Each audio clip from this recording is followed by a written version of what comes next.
বাবা বেঁচে নেই, তার মধ্যে পরীক্ষার দিন সকালে হঠাৎ মা স্ট্রোক করে। উপায় না পেয়ে দ্রুত মাকে হাসপাতালে নিয়ে যেতে হয়। সেখান থেকেই পরীক্ষা কেন্দ্রে ছুটে আসেন মেয়েটি, কিন্তু একটু দেরি করে ফেলায় কেন্দ্রে তাকে ঢুকতে দেওয়া হয়নি। এরপর অঝরে কাঁদতে থাকেন মেয়েটি। তবুও মন গলেনি পরীক্ষা কেন্দ্র কর্তৃপক্ষের। হ্যাঁ দর্শক, মেয়েটির বাবা মারা গেছে অনেকদিন আগে। তার একমাত্র অবলম্বন তার মা এই দুনিয়াতে বেঁচে আছে। হঠাৎ করে মা পরীক্ষার দিন সকালে স্ট্রোক করে। সারা বছর এই পরীক্ষার জন্য প্রস্তুতি নিয়েছিলেন মেয়েটি, কিন্তু ভাগ্যের নির্মম পরিহাস, পরীক্ষা দেওয়ার কিছুক্ষণ আগে তার মা স্ট্রোক করে। পরিবারের সব দায়িত্ব তার মাথার উপর। পরীক্ষা কাঁধে নিয়ে মাকে নিয়ে যান হাসপাতালে। হাসপাতালে রেখে ছুটে আসেন পরীক্ষার কেন্দ্রে, কিন্তু তাকে ঢুকতে দেওয়া হয়নি পরীক্ষা দেওয়ার জন্য। এমন অবস্থায় মেয়েটি কেন্দ্রের বাইরে অঝরে কাঁদতে থাকেন। তবুও ওই শিক্ষার্থীকে কেন্দ্রে প্রবেশ করতে দেওয়া হয়নি।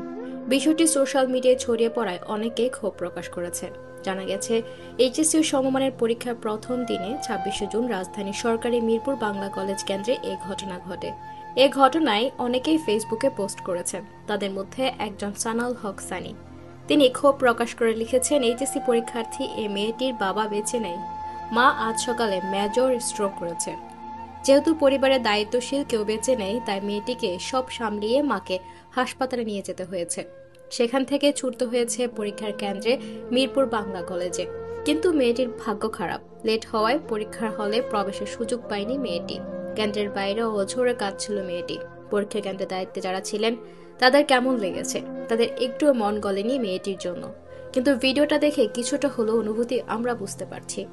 সানি আরো লিখেছে, একজন মানুষ বোর্ড পরীক্ষার দিনে নিশ্চয় রং ঢং করে সময় নষ্ট করে না। অসুস্থ মাকে হাসপাতালে বেডে রেখে পরীক্ষার হলে ছুটে আসা, কিন্তু বস্তা পচা সিস্টেম মেয়েটির একটা বছর নষ্ট করে দিয়েছে। একটা মেয়ের একটা বছর নষ্ট হয়ে গেছে।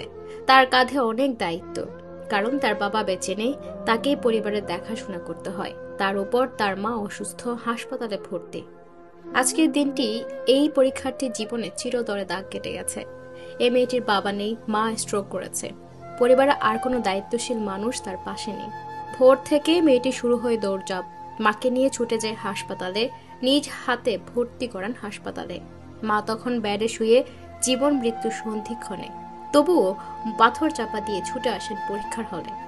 পিঠে ব্যাগ নিয়ে দৌড়ে চলে যায় মিরপুর বাংলা কলেজ কেন্দ্রে পরীক্ষা দিতে। কিন্তু কি ভয়ানক বাস্তবতা! স্রেফ লেট করেছিল বলে তাকে ঢুকতে দেওয়া হয়নি পরীক্ষার হলে। মেয়েটি কাঁদছিল, ভেঙে পড়ছিল। আজ একটা প্রশ্নপত্র মিস হয়নি। মেয়েটির পুরো একটা বছর প্রশ্নবিদ্ধ হয়ে গেছে। নিয়ম কি মানবিকতার চেয়ে বড়? বোর্ড কর্তৃপক্ষের যুক্তি, লেটে এলে পরীক্ষা দেওয়ার সুযোগ নেই, নিয়ম সবার জন্য সমান। কিন্তু প্রশ্ন জাগে, একটা মেয়ে যদি নিজের স্ট্রোক করা মাকে হাসপাতালে রেখে এসে পরীক্ষা দিতে চায়, তাকে ফিরিয়ে দিলে এই দেশ কতটুকু মানবিক থাকে? পরীক্ষার দিন তো কেউ রিকশায় চড়ে ঘুরতে বের হয় না, কেউ মাকে হাসপাতালে রেখে বই নিয়ে আসে না শখ করে। সে এসেছিল শুধু তার ভবিষ্যৎটা রক্ষা করতে। অথচ আজ নিয়মের পাথরে চাপা পড়ল তার স্বপ্ন, তার সাহস, তার লড়াই।